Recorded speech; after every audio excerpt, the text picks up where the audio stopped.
On reçoit Clara Debord, la directrice de l'ARS, l'Agence régionale de santé. Bonsoir Clara Debord. Bonsoir.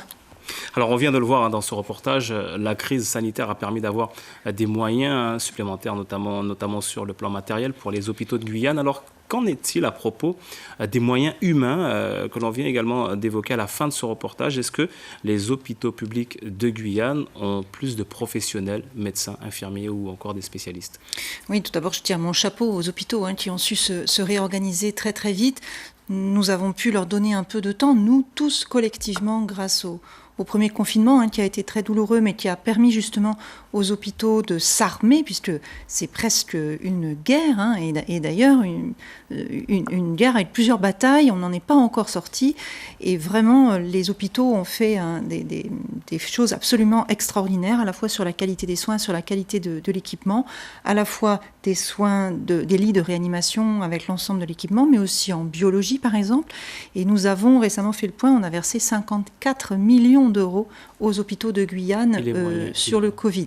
Alors, concernant les moyens humains, en fait, on est vraiment dans la logique de création d'un CHU. On attend dans quelques jours la remise du rapport qui nous définira une feuille de route en vue d'un CHU. Et un CHU, c'est plus de services de soins et donc des recrutements de médecins et de paramédicaux. On est aussi en train de recruter de très nombreux médecins suite aux sélections très, très intenses que nous avons menées ces derniers mois pour de futurs praticiens diplômes en Union européenne. Le projet de CHU, en compromis, amènera des personnes supplémentaires, mais ne serait-ce que les effectifs avant mars et après mars, est-ce qu'on a un effectif beaucoup plus pléthorique?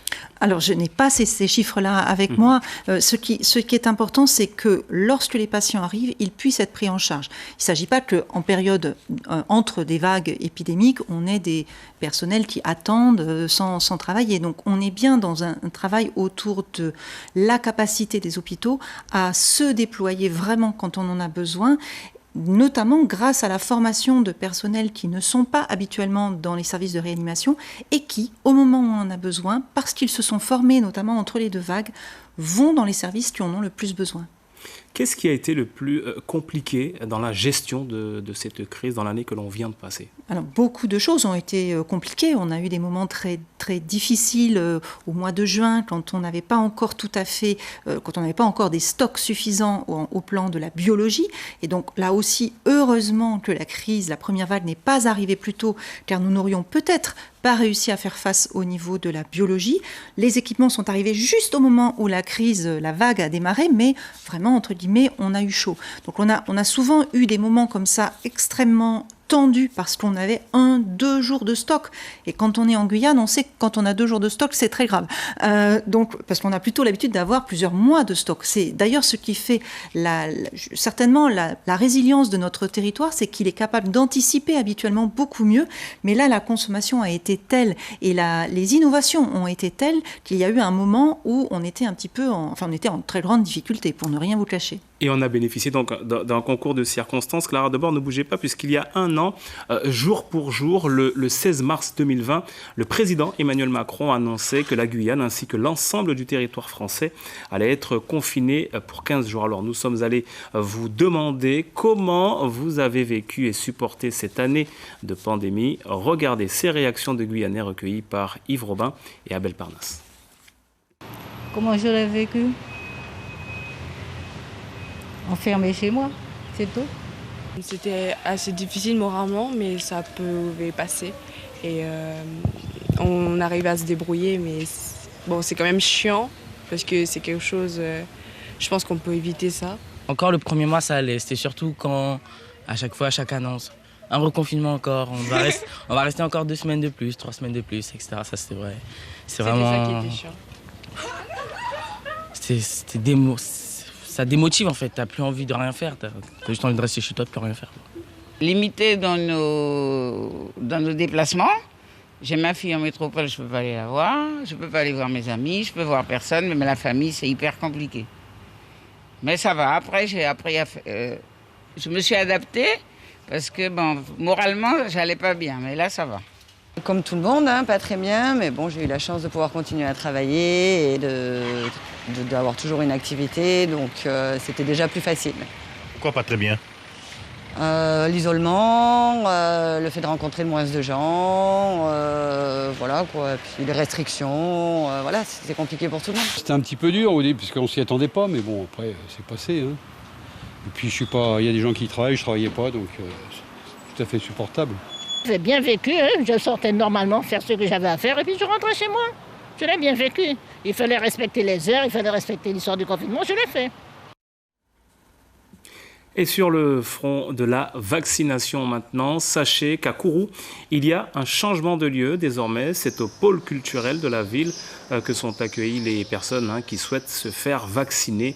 On écoute à ce propos les précisions du docteur Greta Cantaloupi. Elle est responsable de ce centre. Elle est au micro de Jean-Gilles Lassard. La raison, c'était de vouloir augmenter nos capacités de vaccination. L'idée, ça serait même de réussir à doubler ce qu'on faisait jusqu'à présent. Et comme on faisait face à un manque de place au CHK, on a déménagé aujourd'hui à la médiathèque de Kourou. Pour accéder au vaccin, c'est comme avant, c'est-à-dire par téléphone, par Internet via la plateforme Maya ou venir sur place auprès des secrétaires qui donneront le rendez-vous. Et on revient avec vous, Clara Debord, sur la partie vaccination maintenant. La stratégie de vacciner tout le monde. Est-ce que vous validez cette stratégie? Est-ce que c'est la stratégie de l'Agence régionale de santé de la Guyane? C'est l'objectif, bien entendu. À court, moyen terme, c'est l'objectif un calendrier. Dès l'instant qu'on a suffisamment de doses et aussi en fonction de l'évolution de la demande. Là, aujourd'hui, les personnes de plus de 50 ans, c'est-à-dire la cible actuelle, c'est environ 50 000 personnes en Guyane. Sur ces 50 000 personnes, on en a vacciné complètement, c'est-à-dire avec leurs 2 injections, moins de 1500. Ça veut dire que si elles voulaient toutes se faire vacciner, ce qui n'est pas sûr, bien sûr, on ne sait pas pour le moment. Est-ce que la moitié voudront, est-ce que les 3/4 voudront? Mais si elles voulaient toutes se faire vacciner, ça voudrait dire qu'il en reste à peu près 48 000 à vacciner. 48 000 à vacciner avec 2 injections, vous faites vite le compte, ça fait à peu près 100 000 doses. Donc en fait, la question, c'est vraiment l'approvisionnement de vaccins et ne pas faire perdre des chances aux personnes les plus fragiles. Les plus de 50 ans, c'est les personnes qui ont le plus de risques d'avoir un Covid grave. Et donc, il est important que les places, entre guillemets, pour les personnes de plus de 50 ans ne soient pas prises par des personnes certes très motivées, mais qui ont un petit peu moins de risques. Dernière question, Clara Debord, le vaccin Pfizer que l'on a actuellement en Guyane, d'autres vaccins devraient arriver sur le territoire, des vaccins hors Pfizer. Est-ce que d'autres modèles de vaccins sont prévus? Si oui, lesquels? Pour le moment, nous restons vraiment uniquement sur le vaccin Pfizer-BioNTech, que nous connaissons bien, les équipes savent bien travailler avec, et donc on est plutôt content d'avoir que celui-là, ce d'autant qu'il est très stable, très efficace, très, très reconnu. Il a été injecté déjà des millions de fois et nous avons obtenu aujourd'hui une bonne nouvelle puisque nous allons avoir beaucoup plus de livraisons que prévu la semaine prochaine. On aura 8000 doses qui vont arriver la semaine prochaine contre les 2000 qui étaient prévues. On se bat chaque semaine pour avoir plus de doses pour pouvoir protéger au plus vite la population guyanaise. Clara Debord, merci d'avoir répondu à notre invitation ce soir. Donc, on retient qu'il y aura donc à l'arrivée de 8000 vaccins Pfizer prochainement sur le territoire.